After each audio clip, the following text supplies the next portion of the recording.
রুমে এসে রিদি ধীর পায়ে আয়নার সামনে গিয়ে দাঁড়ালো। নিজের প্রতিবিম্বের দিকে তাকাতেই দেখলো ঠোঁটে কোণটা ফেটে গিয়ে লাল নোনা রক্ত জমে আছে, আর ফর্সা গালে শুভ্র হাতের 5 আঙুলের স্পষ্ট দাগ বসে গেছে। ব্যথায় গালটা দপদপ করছে, কিন্তু অদ্ভুতভাবে রিদি এবার আর কান্নায় ভেঙে পড়ল না, বরং তার ঠোঁটের কোণে এক চিলতি বিজয়ের হাসি ফুটে উঠল। আয়নার দিকে তাকিয়ে সে আপন মনে খিলখিল করে হেসে উঠে আনন্দিত গলায় বলল, মিস্টার সাইফান শুভ্র চৌধুরী আমাকে নিয়ে জেলাস? ভাবা যায়। হিংসেতে একদম জলে পুরো খাক হয়ে যাচ্ছে লোকটা। হৃদি নিজের আঙ্গুল দিয়ে গালের সেই দাগটায় আলতো করে ছুঁয়ে দেখল। ব্যথার চেয়ে শুভ্রর ওই অধিকারবোধের তীব্রতা তাকে বেশি নাড়া দিচ্ছে। সে আবারও আয়নার দিকে তাকিয়ে জেদি আর চ্যালেঞ্জিং সুরে ফিসফিস করে বলল, সো মিস্টার সাইফান শুভ্র চৌধুরী, এখন তো আমি আপনার আরও জ্বালিয়ে মারব। যতক্ষণ না ওই পাথরটা গলে জল হয়ে যাচ্ছে আর আপনি নিজের মুখে ভালোবাসি বলছেন, ততক্ষণ আমার শান্তি নেই। ভালোবাসা শোনার জন্য যা যা করতে হয় আমি তার সবটাই করব। Just wait and see. হৃদির চোখে মুখে এখন আর কোনো ভয়ের চিহ্ন নেই, বরং শুভ্রময় জন করার এক দুরন্ত নেশা ভর করেছে তার উপর। সে জানে শুভ্রর ওই রাগটা আসলে ওর দুর্বলতা। দোতলার এক বাড়ির বিশাল বড়ই গাছের তলায় উকিঝুঁকি মারছে শুভ্র আর ঈশান। ওদের মতলব একদম পরিষ্কার, যেই দেখবে আশেপাশে কেউ নেই অমনি গাছে একটা জোর সে ঝাঁকি দেবে। ঈশান এমনিতে চোর পুলিশ খেলায় নেই, কিন্তু শুভ্রার মান ভাঙতে আজ তাকে এই চোরের অভিযানে নামতে হয়েছে।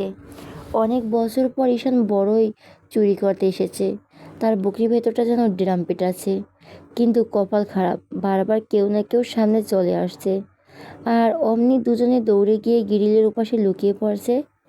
ঈশানের বুকটা ভয়ে একদম মেয়ে মানুষের মতো ধুকপুক ধুকপুক করছে। শুভ্রা শক্ত করে ঈশানের কাঁধে ধরে ভারসাম্য বজায় রাখার চেষ্টা করে বলল। ঈশান ভয়ে হাঁপাতে হাঁপাতে মিনতি করে সুরে বলল, শুভ্রা শোনো না, তোমাকে আমি বাজার থেকে অনেকগুলো বড়ি কিনে খাওয়াবো, কথা দিচ্ছি। আমার না খুব ভয় লাগছে, ধরা পড়লে ইজ্জত আর থাকবে না। শুভ্রার সাথে সাথে চোখ পাকিয়ে ওর দিকে তাকিয়ে বেশ দাপুটে গলায় বলল, কিনে খাওয়ার চেয়ে চুরি করে খাওয়াই মজাই আলাদা, বুঝলেন?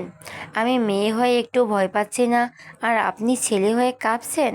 ছি, আপনার পুরুষত্ব কি এতই ভীতু? শুভ্রার মুখে ভীতু শব্দটি শুনে ঈশানের আঁতে ঘা লাগলো। সে নিজের ভাবমূর্তি রক্ষা করতে একটু তেজ দেখিয়ে বলল, এই মেয়ে, তুমি জানো আমি কতটা সাহসী? আমাকে ভীতু বলছো কোন সাহসে? শুভ্রা ঠোঁট উল্টে তাচ্ছিল্য করে টিপকানি কেটে বলল, সাহস তো দেখতেই পাচ্ছি, নিজেই তো বলছেন ভয় পাচ্ছেন, তো ভয় পাওয়া মানেই তো ভীতু হওয়া, তাই না? ঈশান আবার নিজেকে সামলে নিয়ে একটু দার্শনিক ভাব ধরে নিচু স্বরে বলল, আরে আমি অমন ভয়ের কথা বলিনি। চুরি করতে গেলে কার না একটু একটু ভয় লাগে বলো তো? ব্রিটিশ চোর যারা, তাদেরও মনে হয় ভয় লাগে, আর সেখানে তো আমি সাধারণ একটা ঈশান মাত্র। শুভ্রা এবার বিরক্ত হয়ে ঈশানকে থামিয়ে দিয়ে কড়া গলায় নির্দেশ দিল, হয়েছে, অনেক জ্ঞান দিয়েছেন, বুঝেছি। এখন ওদের পেছাল বাদ দিয়ে নিজের টার্গেট নজর রাখুন। মানুষ গেলেই কিন্তু ঝাঁকি দিতে হবে। ঈশান বেচারা আর কিছু না বলে কাচুমুচু মুখে গাছের ডালের দিকে তাকিয়ে রইল। শুভ্রার এই চুরি নেশা তাকে আজ কোথায় নিয়ে ঠেকায় সেটাই দেখার বিষয়। ঈশান আশেপাশে ভালো করে নজর বুলিয়ে নিল। যখন দেখল ত্রিসীমানায় কোনো মানুষ নেই, তখন সে গুটি গুটি পায়ে বড়ি গাছটার একদম নিচে গিয়ে দাঁড়ালো। গাছটা খুব একটা মোটা নয়, মাঝারি গঠনের, একটু জোরসে ঝাঁকি দিলেই টপাটপ বড়ি পড়ার উজ্জ্বল সম্ভাবনা আছে। ঈশান মনে মনে সাহস সঞ্চয় করে সবটুকু শক্তি দিয়ে গাছে এক বিশাল ঝাঁকুনি দিল। সাথে সাথে বৃষ্টির মতো টুপটাপ করে বড়ি পড়তে লাগলো মাটিতে। সুব্রত খুশিতে আত্মহারা। সে তড়িঘড়ি করে মাটি থেকে বড়ি কুড়িয়ে নিতে নিজের ওড়নার আঁচড়ে ভরতে লাগলো। তার চোখে মুখে তখন রাজ্যের আনন্দ, কিন্তু সেই আনন্দে বেশিক্ষণ স্থায়ী হলো না। ঈশান হঠাৎ দূর থেকে দেখলো লুঙ্গি পরে এক লোক হাতে একটা লাঠি নিয়ে ওদের দিকে তরতর করে এগিয়ে আসছে, এবং সম্ভবত ওদের দেখে ফেলেছে। ঈশানের আত্মারাম খাঁচা হওয়ার দশা। সে এক মুহূর্ত দেরি না করে যান হাতে নিয়ে চিৎকার করে উঠল, আইলো রে, মালিক আইলো, পালাও শুভ্রা! বলে ঈশান এক দৌড়ে সামনের গলির দিকে অদৃশ্য হওয়ার চেষ্টা করলো। শুভ্র হাতে থাকা বড়িগুলোর সামনে নিয়ে ওড়নাটা শক্ত করে ধরে ঈশানের পিছু নিল। ঊর্ধ্বর সাথে সাথে দৌড়াতে লাগলো। দৌড়াতে দৌড়াতে তার ওড়না থেকে দু একটা বড়ি মাটিতে পড়ে যাচ্ছে, কিন্তু সেদিকে তাকানোর সময় নেই এখন। পেছনের লোকটা তখনও চিৎকার করছে, আর এই দুই চোর তখন বাতাসের বেগে নিজেদের ইজ্জত বাঁচাতে ছুটল। ঈশান আর শুভ্রা এক ছুটে সোজা চৌধুরীর বাড়ি গেটের সামনে এসে থামলো। ঈশান ক্লান্তিতে একদম শেষ। সে দুই হাঁটুতে হাত দিয়ে ঝুঁকে পড়ল, সজোরে হাঁপাতে লাগলো। ওর কপালে ঘাম জমেছে। অন্যদিকে শুভ্রাও হাঁপাচ্ছে, কিন্তু তার উৎসবের কমতি নেই। সে ওনার আঁচল থেকে একটা টসটসে বড়ি বের করে আয়েশ করে কামড় দিয়ে তৃপ্তির স্বরে বলল, আহা, কতদিন পর মনে হচ্ছে এমন দারুণ টক বড়ই খাচ্ছি, জাস্ট হেভেনলি। ঈশান কোনো মতে সোজা হয়ে দাঁড়িয়ে বড় বড় শ্বাস নিতে নিতে বিরক্ত আর আতঙ্কিত গলায় বলল, মজা তো লাগবেই, যা এক দৌড়ে নিয়ে খেলাম আজ। ধরা পড়লে দুজনকে দড়ি দিয়ে বেঁধে রাখতো ওই বাড়ির লোক। উফ বাবা, একটু যেন বেঁচে গেছি, আর নেই এসবের ছুরির মধ্যে। কান ধরলাম। শুভ্রা আর ঈশান বাড়ির ভেতর ঢুকতেই দেখলো উঠোনে একটা চাঙের উপর পাখি রিদি আর মিহি গোল করে আড্ডা দিচ্ছে। শুভ্রা বিজয়ের বেশে এগিয়ে গিয়ে ওড়নার আঁচল থেকে মুঠো ভরে বড়ি বের করলো। সবার সামনে মেলে ধরে তাড়াহুড়ো করে বলল, এই নে নে, খা তাড়াতাড়ি, জাস্ট লুক অ্যাট দিস। বের করতে যতটুকু দেরি হলো, ওগুলো শেষ হতে তার চেয়ে কম সময় লাগলো। সবাই কাড়াকাড়ি করে বড়ি নিয়ে মুখে পুরে দিল। পাখি একটা বড়ি চিবোতে চিবোতে অবাক হয়ে জিজ্ঞেস করলো, আমাদের গাছের বড়ি তো সব শেষ হয়ে গেছে, তুই এতগুলো বড়ি কোথায় পেলি রে শুভ্রা? শুভ্রা বেশ গর্বের সাথে বুক ফুলিয়ে মুচকি এসে বলল, চুরি করেছি। চুরির কথা শুনে রীতির চোখ বড় বড় করে ফেলল। সে রীতিমতো হকচকিয়ে গিয়ে বলল, চুরি বলিস কি? শুভ্রার এবার ঈশানের দিকে আঙুল তুলে কৃতিত্ব দিয়ে হাসতে হাসতে বলল, হুঁ রে, সব সম্ভব হয়েছে ঈশানের জন্য। ও গাছে জুম মতো ঝাঁকি দিয়েছে আর আমি টপাটপ টকিয়ে নিয়েছে। আরও অনেক আনতে পারতাম, কিন্তু ওই বাড়ির মালিক দেখে ফেলেছিল। মেয়ে ঘটনাটা কল্পনা করে হো হো করে হাসতে হাসতে মজা করে শুধালো, তা মালিক দেখার পর তোরা কি দৌড়াননি খাস নাই? শুভ্রা ওনাটা ঝাড়তে ঝাড়তে ফুরফুরে মেজাজে উত্তর দিল, দৌড়ে নিয়ে আবার খাবো না? ভাগ্যিস বড়ি গাছটা বাড়ির কাছে ছিল, তাই এক দৌড়ে বাড়িতে চলে আসতে দেরি হলো না, না হলে আজ আমাদের কপালে শনি ছিল। মেহে ঈশানের অসহায় মুখটার দিকে তাকিয়ে খিলখিল করে হেসে উঠে মজা করে বলল, তা ঈশান ভাইয়া, আপনি তো দেখি চুরিতে একদম মেয়েদের মতো ওস্তাদ। তো কি বলেন, আর একবার যাওয়া যায় নাকি আপনাকে নিয়ে? ঈশান নিজের কান ধরে একদম কাঁচামচু হয়ে আতঙ্কে উঠে বলল, বাপরে, কান্দ জীবন, এই চুরির কারবারে আমি আর নাই, যা দৌড় নিয়ে খাইছি আজও রাতে স্বপ্নে দেখব। বলে ঈশান আর এক মুহূর্ত দেরি না করে বাড়ির ভেতরে স্টকেজ পড়ল। রিদি, পাখি, শুভ্রা আর মিহি পড়ে যাওয়ার ভঙ্গি দিকে হাসতে হাসতে প্রায় গড়িয়ে পড়ল।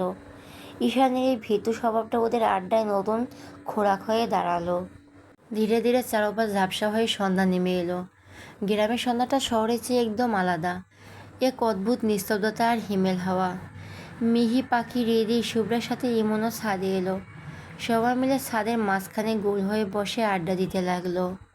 রাতের আধারে খোলা আকাশের নিচে কাজিনরা যখন এক হয়, সেই আড্ডার মজাই অন্যরকম।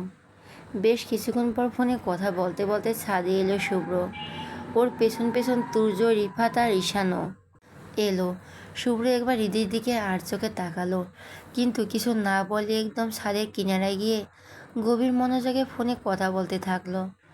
এদিকে তুর্য, ঈশান আর রিফাত হাসি মুখে পাখিদের আড্ডার দিকে এগিয়ে গেল। রিফাত সবার উদ্দেশ্যে বলল, অমায়িক গলায় বলল, হাই, তোমাদের সবাই বুঝি এই টাইমে ছাদে আড্ডা দেওয়া হচ্ছে? মিহি চুলে হাত বুলিয়ে সহজ গলায় জানালো, হ্যাঁ ভাইয়া, আসলে আমরা কাজিনরা যখনই এক হই, এভাবে আড্ডা দেওয়া আমাদের কাছে একদম নতুন কিছু না। এবার একটু সুযোগ বুঝে পরামর্শ দেওয়ার ঢঙে বলল, তা আমি কি তোমাদের এই আড্ডায় জয়েন করতে পারি? পাখি একগাল হেসে অভয় দিয়ে বলল, আড্ডা দিতে আবার পারমিশন লাগে নাকি? দাঁড়িয়ে আছেন কেন, বসেন, যা আড্ডা দিবেন শুরু করেন। মাঝখান থেকে ইমন হঠাৎ উত্তেজনায় লাফিয়ে উঠে সবার মনোযোগ কেড়ে নিল। দূর, শুধু আড্ডা দিলে কি আর ভালো লাগে? যেহেতু আমরা এখন অনেকে আছি, তাহলে চলো সবাই মিলে ট্রুথ আর ডেয়ার খেলি। প্রস্তাব শুনে সবার চোখে মুখে উত্তেজনা ঝিলিক দেখা দিল। মিহি ইমনের প্রস্তাবে বেশ সায় দিয়ে উৎসাহী গলায় বলল, কথাটা মন্দ বলিস নি রে ভাই ইমন। দাঁড়া, তোরা বস, আমি নিচে গিয়ে চট করে একটা খালি বোতল নিয়ে আসছে। এই বলে মিহি এক দৌড়ে নিচে গিয়ে একটা কাচের বোতল নিয়ে এলো। সবাই গোল হয়ে ছাদের মাঝখানে বসে পড়লো। রিফাত সুযোগ বুঝিয়ে একদম মিহির পাশে জায়গা করে বসলো। তুর্য বসলো পাখির পাশে, আর ঈশান যখন দেখলো আড্ডার বহর বইছে, সে কেটে পড়তে চাইলো, কিন্তু শুভ্রা জোর করে টেনে টুনে ওকে নিজের পাশে বসিয়ে দিল।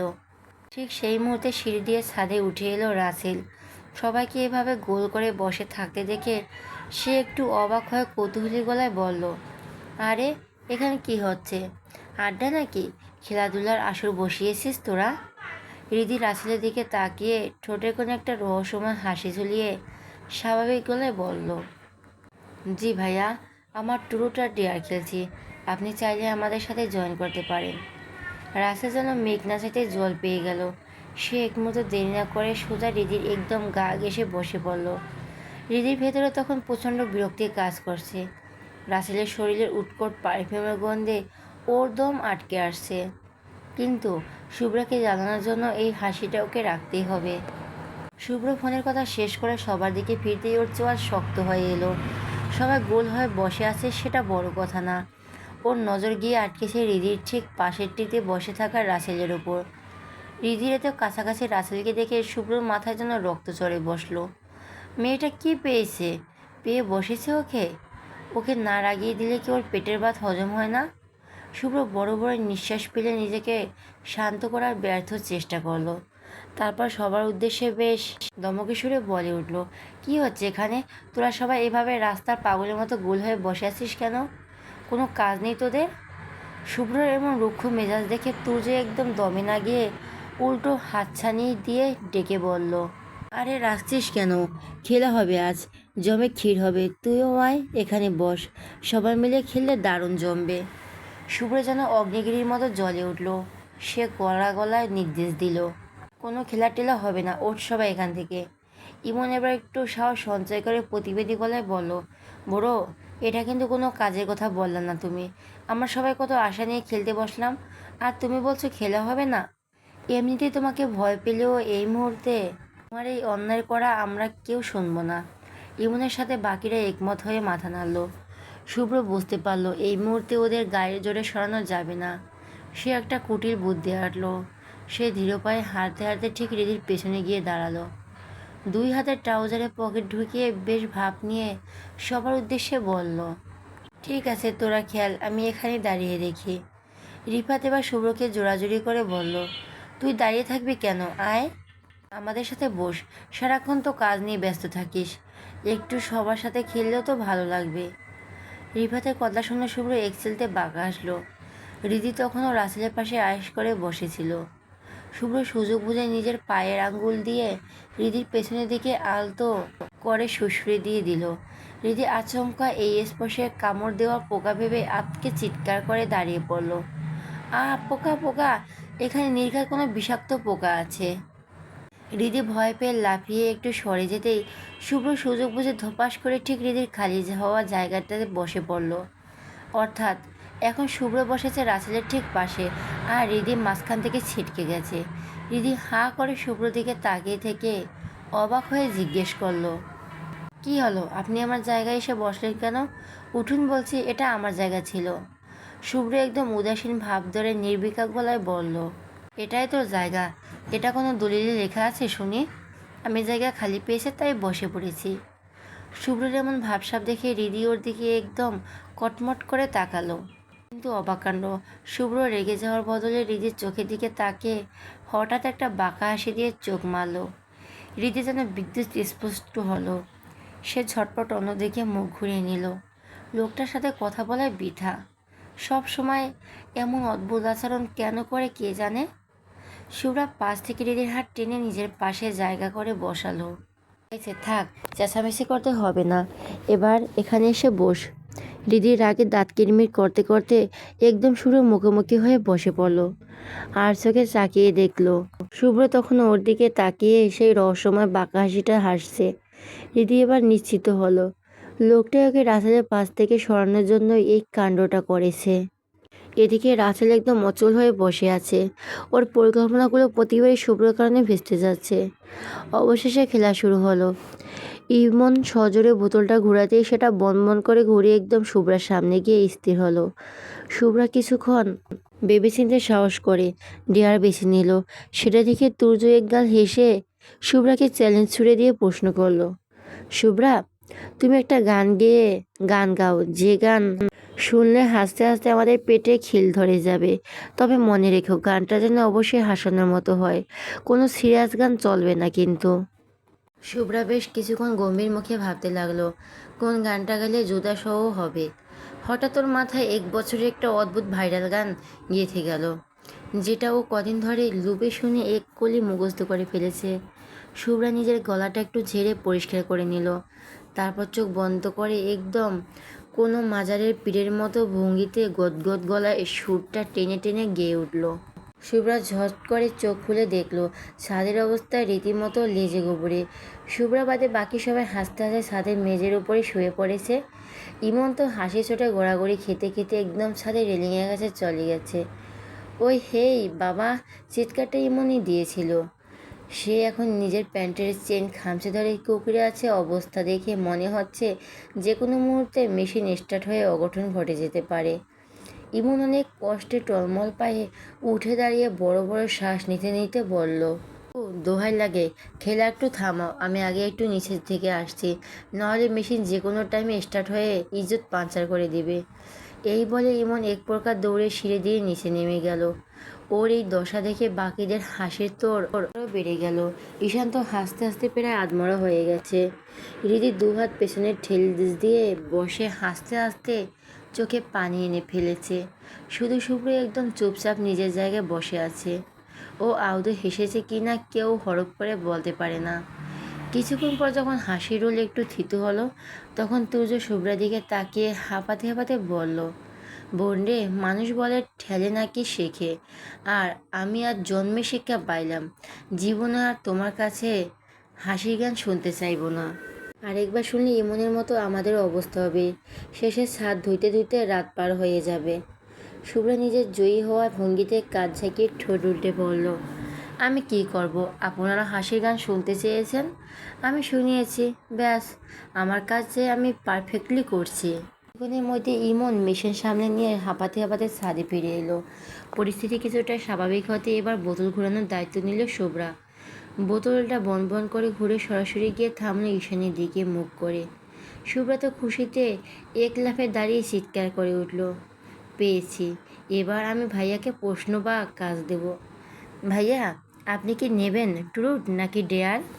একটু সময় নিয়ে চিন্তা করলো। ডেয়ার নিলে এই পাগলি মেয়ে তাকে দিয়ে যে যা করাবে তার ঠিক নেই, তবুও সাহস করে ডেয়ার বেছে নিল।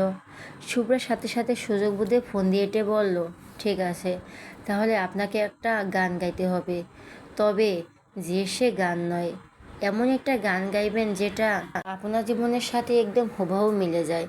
ঈশান এবার মোহচিন্তায় পড়ে গেল। কোন গানের সাথে নিজের জীবনের মেলাবে ভেবেই পাচ্ছে না। হঠাৎ একটা গানের সুর ওর মাথায় খেয়ে গেল। সে একটা লম্বা শ্বাস ফেলে তর্ক নিয়ে বলল, কে গাইব, তবে একা নয়, আমার সাথে রিফাত, তুর্য আর রাসেলকেও গাইতে হবে, কারণ এই গান একা গাইতে একদম ভালো লাগে না, গ্রুপে জমবে বেশি। তোমরা এসব ফালতু কাজে সময় নষ্ট করতে না চেয়ে উঠে চলে যেতে চাইলো, কিন্তু ইমন আর রিফাত মিলে এক প্রকার জোর করে ওকে আবার বসিয়ে দিল। এরপর সব ছেলেরা ঈশানের দিকে তাকালো। ঈশান কোনো গানটা শুরু করবে সেই অপেক্ষাতে ঈশান চোখ বন্ধ করে গলা খাঁকড়ে দিয়ে পুরো দমে গেয়ে উঠল। আচমকা এই গান শুনে উপস্থিত সব ছেলেরা শুভ্রবাদে যেন নিজেদের জীবনে প্রতিচ্ছবি খুঁজে পেল। রিফাত, তুর্য, রাছেল সাথে সাথে ঈশানের তালে তালে মিলিয়ে সমন্বয়ে গেয়ে উঠল। এবার যেন ছাদ ফাটার উপক্রম হলো। হৃদিরা হাসি মুখে ছেলেদের এই পাগলামি দেখতে লাগলো। ছেলেরা আরও উচ্চস্বরে হাততালি দিতে গানের পরের অন্তরগুলো গাইতে শুরু করলো। ছেলেদের গান শেষ হওয়ার পর মেয়েরা সবাই জোরে হাততালি দিয়ে উঠল। শুভ্রা ঈশানের দিকে তাকে একটু হেসেই বলল, কিন্তু ভাইয়া, আপনি তো চাকরি করেন, আপনি তো আর সেই ব্যাচেলার নয়। হাত ঝাড়া দিয়ে হেসে বলল, দূর মিয়া, অত হিসেব মিলাতেই শোনা তো। তবে এই গানটা এই পুরোপুরি না মিললেও বস, আসার আগে একদম এই গানের মতোই ছিল আমার জীবনটা। আর কেউ কথা বাড়ালো না। এবার বোতল ঘোরানোর দায়িত্ব নিল ইমন। বোতলটা বন করে ঘুরিয়ে একদম সরাসরি শুভ্রের সামনে গিয়ে থামলো। শুভ্র পালানোর পথ না দেখে সোজাসুজি টুরুট বেছে নিল। ঈশা সবাইকে থামিয়ে দিয়ে শুভ্রর চোখের দিকে স্থির দৃষ্টিতে তাকিয়ে বেশ গম্ভীর গলায় প্রশ্ন করলো, বস, আপনাকে যদি বলা হয় ভালোবাসা মানে এক প্রকারের অপরাধ, তবে এই কথার উপর ভিত্তি করে আপনি কী ব্যাখ্যা দেবেন? মূর্তির মধ্যে ছাদের উপর এক পিনপিনত নীরবতা নেমে এলো। আড্ডার সব হাসি ঠাট্টা যেন এক নিমেষে উধাও। সবাই চরম কৌতূহল নিয়ে শুভ্রর দিকে তাকিয়ে আছে, জানতে চাইছে এই কঠোর মানুষের মনের ভেতরে ভালোবাসার সংজ্ঞাটা আসলে কেমন। হৃদয় আর চোখে বারবার তাকাচ্ছে শুভ্রের উত্তরের অপেক্ষায়। শুভ্র কিছুক্ষণ চুপ করে থাকলো। সে ধীর স্থিরভাবে চোখ বন্ধ করলো। তারপর একটা তপ্ত দীর্ঘশ্বাস ছেড়ে ঈশানের দিকে তাকিয়ে শান্ত কিন্তু দীন গলায় বলল, ভালোবাসা যে অপরাধ তার সঠিক কোনো ব্যাখ্যা হয়তো আমি দিতে পারবো না, কারণ ভালোবাসা তো আর এক প্রকারের হয় না। ভালোবাসা অনেক রকমের হয়। কারো কাছে ভালোবাসা মানে সুন্দর অনুভূতি, আর কারো কাছে ভালোবাসা তীব্র ঘৃণা, কারো কাছে ভালোবাসা এক অপরাধ, কারো কাছে এটা স্পেস একটা খেলা, আবার কারো কাছে ভালোবাসা মানে অনেক বড় পাপ। তবে আমার ক্ষেত্রে ব্যাপারটা একটু আলাদা। শুভ্র কয়েক মুহূর্তের জন্য থামলো। এর দৃষ্টি তখন অজান্তে হৃদির বিষণ্ণ চেহারার ওপর গিয়ে স্থির হলো। হৃদির সে ফোলা গাল আর ফাটা ঠোঁটের দিকে তাকিয়ে শুভ্র বুকটা যেন একবার কেঁপে উঠল। সে আবার বলতে শুরু করলো, তাকে ভালোবাসা যদি হয় অপরাধ, তবে আমি সেই ভুলে নেব বাড়ি বাড়ির স্বাদ। শুভ্রের এই কাব্যিক আর সাহসী উত্তর শুনে সবাই যেন এক মুহূর্তের জন্য পাথরের মূর্তি হয়ে গেল। হৃদি স্তব্ধ হয়ে শুভ্র চোখের দিকে তাকিয়ে রইল। এই উত্তরটা কি শুধু খেলার খাতিরে, নাকি এটা কোনো এক গোপন স্বীকারোক্তি? ছাদের এই স্নান আলোয় শুভ্রকে আজ এক রহস্যময় প্রেমিকের মতো মনে হচ্ছে। ঈশান জোরে একটা হাততালি দিয়ে উঠল। তুর্য শুভ্রের পিঠে একটা হালকা চাপড় মেরে হাসতে হাসতে বলল, কী রে শালা, প্রেম করছিস লুকিয়ে লুকিয়ে, তাই না? না হলে তোর মুখ থেকে এমন রোমান্টিক ডায়লগ বের হওয়ার তো কথা না। শুভ্র এক মুহূর্তে তুর্য দিকে স্থির দৃষ্টিতে তাকালো। তারপর খুব স্বাভাবিক গলায় পাল্টা প্রশ্ন করলো, তোকে কে বললো আমি প্রেম করছি? নিজের মন গড়া গল্প বানানো বন্ধ কর। তুর্য দমে না গিয়ে নাসরবান্দার মতো বলল, প্রেম না করলে তো সুন্দর আর গভীর কথা কেন বললি? এর পেছনে নিশ্চয়ই কোনো রহস্য আছে যেটা তুই লুকাচ্ছিস। শুভ্র এবার কিছুটা বিরক্ত হয়ে গম্ভীর গলায় উত্তর দিল, কথাটি আমার ভালো লেগেছে, তাই বলেছি, এর বেশি কিছু না। ফালতু প্রশ্ন করে সময় নষ্ট করবি না, আমি আর কোনো উত্তর দিতে পারবো না। শুভ্র কড়া মেজাজ দেখে আর কেউ কথা বাড়ানোর সাহস করলো না। সবাই আবার খেলায় মন দিল। একে একে সবার পালা শেষ হলো। কেউ কেউ মজার মজায় সব গোপন কথা ফাঁস করলো, আবার কেউ অদ্ভুত সব কাজ করে হাসির রোল তুললো। কিন্তু সবার শেষে বোতলের মুখটা গিয়ে থামলো সরাসরি হৃদির দিকে। হৃদি কী ভেবে যেন জেদের বশে ডেয়া নিয়ে ফেললো। সাথে সাথে শুভ্র বিদ্যুৎ বেগে বলে উঠল, আমি কাজ দেব, এবার হৃদি আমার ডেওয়ার পূরণ করবে। শুভ্র কথা শুনে হৃদির বুকের ভেতরটা যেন কেঁপে উঠল। এই লোকটার ওপর তার কোনো ভরসা নেই, না জানে কি অদ্ভুত কাজ দিয়ে দেবে। হৃদি মনে মনে ভাবলো, কেন যে টুরুট নিতে গেল না। সে একবার শুকনো ঢোক গিলে অসহায়ের মতো শুভ্রের দিকে তাকালো। শুভ্র ঠোঁটের কোণে সেই চিরচেনা বাঁকা হাসি ফুটিয়ে তুলল। হৃদির চোখের মনির দিকে তাকিয়ে সে খুব আয়েশ করে বলল, তোর জন্য খুব একটা কাজ আছে। তুই এই ছাদের একদম কিনারায় গিয়ে এক পা উপরে তুলে আর দুই কান ধরে টানা 30 মিনিট দাঁড়িয়ে থাকবি। এটাই তোর জন্য আমার দেওয়া ডেয়ার। শুভ্রে এই অমানবিক আর অদ্ভুত কাজের কথা শুনে উপস্থিত সবাই চোখ কপালে উঠল। হৃদি তো বিশ্বাসই করতে পারছে না যে শুভ্র সবার সামনে এমন একটা শাস্তি দিতে পারে। সে এক লাফে দাঁড়িয়ে তীব্র বিস্ময় আর রাগে চিৎকার করে উঠল, কি? আপনি কি পাগল হয়ে গেছেন? আমি কেন কান ধরে এক পায়ে দাঁড়িয়ে থাকবো? হৃদির আপত্তির তোয়াক্কা না করে একদম পাথরের মতো শক্ত গলায় বলল, কেন দাঁড়িয়ে থাকবি সেটা কোনো প্রশ্নই না। যখন ডেয়ার নিয়েছিস তখন সেটা পালন করা এখন তোর দায়িত্ব। আমার দেওয়া ডেয়ার এটাই, আর তোকে এখন এটাই করতে হবে, কোনো ওজোর আপত্তি চলবে না। শুভ্রের এই অদ্ভুত আর কিছুটা নিষ্ঠুর জেদ দেখে রাছেল পাশে বসে নিচু স্বরে বিড়বিড় করে উঠল, এটা কেমন ডেয়ার? এটা তো রীতিমতো টর্চার। রাসেলের কথাগুলো শুভ্র কানে স্পষ্ট গেল, কিন্তু সে পাত্তাই দিল না। হৃদি এবার রাগে ফেটে পড়ে বলল, এমন কোনো ডেয়ার হয় নাকি? ডেয়ার মানে তো কোনো কাজ করা, কিন্তু আপনি যেটা দিচ্ছেন সেটা তো নির্ঘাত সাজা। আমি তো কোনো অপরাধ করিনি যে আমাকে এভাবে শাস্তি ভোগ করতে হবে। আমি পারবো না আপনার এই আজে বাজে ডেয়ার পালন করতে। শুভ্র এবার একটু আয়েশ করে বসে বাঁকা এসে বলল, আরে বাবা, ডেয়ার মানেই তো চ্যালেঞ্জ। আমার কাছে এটা ডেয়ার, আর তোকে এটা করতেই হবে। আর যদি না পারিস তবে একটা অপশন আছে, ঈদের দিন যত টাকা সালামি পেয়েছিস সব টাকা আমাদের দিয়ে দিবি। আমরা সবাই মিলে সেই টাকা দিয়ে গ্র্যান্ড পিকনিক করব। এখন তুই ভেবে দেখ কী করবি। হৃদি এবার মহাবিপদে পড়ে গেল। সে কিছুতেই বুঝতে পারছে না এই লোকটা কেন বারবার ওর জমানো সালামির টাকার উপর নজর দেয়। হৃদি রাগী দৃষ্টিতে শুভ্র দিকে তাকিয়ে রইল, যেন চোখ দিয়ে ওকে ভস্ম করে দেবে। শুভ্র ঘড়ির দিকে তাকিয়ে আবার তাড়া দিয়ে বলল, রাগী চোখে তাকিয়ে কোনো লাভ নেই মিসেস। এখন কোনটা বেছে নিবি, কান ধরে দাঁড়িয়ে থাকা নাকি টাকাগুলো হাসি মুখে আমাদের হাতে তুলে দেওয়া? সময় মাত্র 5 সেকেন্ড। 1, 2, 3, 4, 5। শুভ্র 5 বলার আগে হৃদি চিৎকার করে বলে উঠল, থামুন, দাঁড়াচ্ছি, আমি দাঁড়াচ্ছি। শুভ্র তৃপ্তির হাসি এসে বলল, গুড চয়েস। থামুন, দাঁড়াচ্ছি, আমি দাঁড়াচ্ছি। শুভ্র তৃপ্তির হাসি হেসে বলল, গুড চয়েস। এই তো লক্ষ্মী মেয়ের মতো কথা। দিদির আগে গজগজ করতে করতে ছাদের এক কোণে গিয়ে কান ধরে দাঁড়ালো।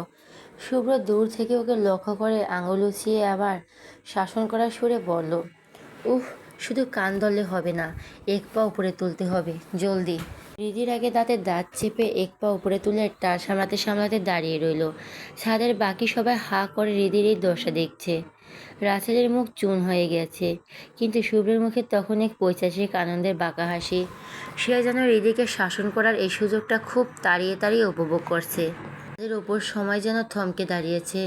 একে একে ইমন, তুর্য, রিফাত আর ঈশান আড্ডা শেষ করে নিচে নেমে গেল। রাসেলের ফোনে একটা জরুরি কল আসায় সে কথা বলতে বলতে সিঁড়ি দিয়ে অদৃশ্য হলো। মিহি আর পাখি যখন যাওয়ায় তোড়জোড় করছিল, শুভ্রা ওদের সাথে নিচে নেমে গেল। বিশাল ছাদের ওপর নিস্তব্ধ রূপালী জ্যোৎস্নায় শুধু হৃদি আর শুভ্র। হৃদির অবস্থা তখন করুণ। এক পায়ে দাঁড়িয়ে থাকতে থাকতেও সারা শরীর থরথর করে কাঁপছে। কপালে বিন্দু বিন্দু ঘাম জমেছে। মনে হচ্ছে এখনই বুঝি ও জ্ঞান হারিয়ে লুটিয়ে পড়বে। শুভ্র ধীর পায়ে হেঁটে হৃদির একদম সামনে এসে দাঁড়ালো। ওর ঠোঁটের কোণে এখনও সেই রহস্যময় আর বাঁকা হাসিটা লেগে আছে। গিয়ে কাঁপতে কাঁপতে অস্পষ্ট স্বরে জিজ্ঞেস করলো, কেন এমন করছেন? এই অমানবিক ডেয়ার দেওয়ার মানে কি? আমি আপনার কী ক্ষতি করেছি? শুভ্র আর কথা বলল না। সে আরও এক ধাপ এগিয়ে হৃদির খুব কাছে চলে গেল। শুভ্রর তত্ত্ব নিঃশ্বাস তখন হৃদির মুখের উপর আছড়ে পড়ছে। শুভ্র খুব আলতো হাতে হৃদির কপালে এসে পড়া চুলগুলো সরিয়ে কানে পিছে গুঁজে দিল। তারপর নিচু আর গম্ভীর গলায় বলল, বলছিলাম না রাসেলের থেকে দূরে থাকতে? ওকে এভাবে হাসি খুশি আশকারা দিয়ে আমাকে রাগিয়ে দিলে তার ফল কখনো ভালো হবে না। এখন নিজের হাড়ের উপর দিয়ে টের পাচ্ছস তো ফলটা কতটুকু ভালো হচ্ছে, মিসেস শুভ্র চৌধুরী। শুভ্র হাতের স্পর্শ আর ওই মিসেস শুভ্র চৌধুরীর ডাকটা শুনে হৃদি যেন বিদ্যুৎ স্পষ্ট হলো। শারীরিক ক্লান্তিতেও শরীরটা টলমল করে উঠল। হৃদি ভারসাম্য হারিয়ে পেছনের দিকে পড়ে যেতে নিলেই শুভ্র এক ঝাটকে নিজের শক্ত হাত দিয়ে ওর কোমর জড়িয়ে ধরে ফেলল। হৃদির টার সামলাতে না পেরে সরাসরি শুভ্র চওড়া বুকের উপর আছড়ে পড়ল। দুজনের হৃৎপিণ্ড ধুকপুকানি তখন এক হয়ে মিশে যাচ্ছে। শুভ্র ওর কোমরে আরও শক্ত করে চেপে ধরে হৃদির চোখের গভীরে তাকিয়ে রইল। হৃদির চোখে তখন জলটলময় অভিমান, আর শুভ্রর চোখে সীমাহীন অধিকারবোধ। হৃদি কোনো রকম একদলা শ্বাস টেনে নিজের টাল সামলানোর চেষ্টা করছে। শুভ্রর হাতের শক্ত বাঁধন ওর শরীরের হাড়গুলো যেন গুঁড়িয়ে দিতে চাইছে। হৃদি নিচু স্বরে কাপা গলায় বলল, ছাড়েন আমায়, আমি নিচে যাব। অনেক হয়েছে আপনার এই পাগলামি। শুভ্র হৃদির কথা তোয়াক্কা করল না। উল্টো ওর কোমরের ওপর নিজের হাতের পাক আরও শক্ত করে ওকে জড়িয়ে ধরল। নিজের শরীরের সাথে একদম লেপ্টে কানের কাছে মুখ নিয়ে ফিসফিস করে বলল, যদি না ছাড়ি তাহলে কি করবি তুই? Just tell me. হৃদির অন্ধকারে শুভ্রর এই ধকধকে চোখের দিকে তাকিয়ে রইল। ওর গলার স্বর ধরে আসছে, তবুও সাহস সঞ্চয় করে বলল, ছাড়বেন না কেন? ঠোঁটের কোণে সে বাঁকা হাসিটা ফুটিয়ে নির্বিকার গলায় বলল, বিকজ ইটস মাই উইশ। আমার ইচ্ছে হয়েছে তোকে এভাবে ধরে রাখতে, তাই ছাড়বো না। রিদি এবার ক্ষিপ্ত হয়ে উঠল। সে ঝাঁঝালো গলায় শোধালো, আপনার ইচ্ছেতে কি সব হবে? আমার কি কোনো নিজস্ব ইচ্ছে নেই? না মানে, আপনি কি আমাকে আপনার হাতের পুতুল মনে করেন? আপনি যেভাবে নাচাবেন আমি সেভাবেই নাচবো? Don't think so. শুভ্র এবার রিদির চিবুকটা এক হাত দিয়ে শক্ত করে চেপে ধরে ওর একদম মুখের কাছে মুখ নিয়ে এলো। ওদের দুজনের নিঃশ্বাস তখন এক হয়ে মিশে যাচ্ছে। শুভ্র খুব গাঢ় স্বরে রিদির চোখে মনির দিকে তাকিয়ে বলল, আমার হাতের পুতুল হতে তোর সমস্যাটা কোথায়? ভালোবাসার মানুষের হাতের পুতুল হতে কি খুব বেশি আপত্তি আছে তোর? You know I love you. শুভ্রের মুখ দিয়ে বাক্যটি বের হওয়ার সাথে সাথেই সে যেন সংবিত ফিরে পেল। নিজের ওপর নিজেরই রাগ হচ্ছে। অতিরিক্ত আবেগে কি বলে ফেললো সে? শুভ্র মুহূর্তের মধ্যে রিদির কোমর থেকে হাত সরিয়ে দিয়ে কয়েক ইঞ্চি দূরে সরে দাঁড়ালো। রিদি কিছু বলার জন্য মুখ খোলার আগেই শুভ্র বেশ কঠোর গলায় পরিস্থিতি সামাল দিতে চেষ্টা করলো। কিছু বলি নাই আমি, তুই ভুল শুনেছিস। শুনিস নাই তো কিছুই। তোর কানে পোকা ঢুকেছে, তুই ভুলভাব শুনছিস। একদম বেশি ভাববি না, জাস্ট কাম ডাউন। নিচের অস্থিরতা লুকানোর জন্য পকেটে হাত ঢুকিয়ে রিদির দিক থেকে নজর সরিয়ে নিল। তারপর গলার স্বর স্বাভাবিক করার চেষ্টা করে দ্রুত বলল, আর হ্যাঁ, নিচে নেমে আয়। রাতে ছাদে থাকলে লেগে যেতে পারে। আর নেক্সট টাইম আমাকে এভাবে রাগিয়ে দিস না, নাহলে আজকে থেকে দ্বিগুণ খারাপ হবে। Be careful.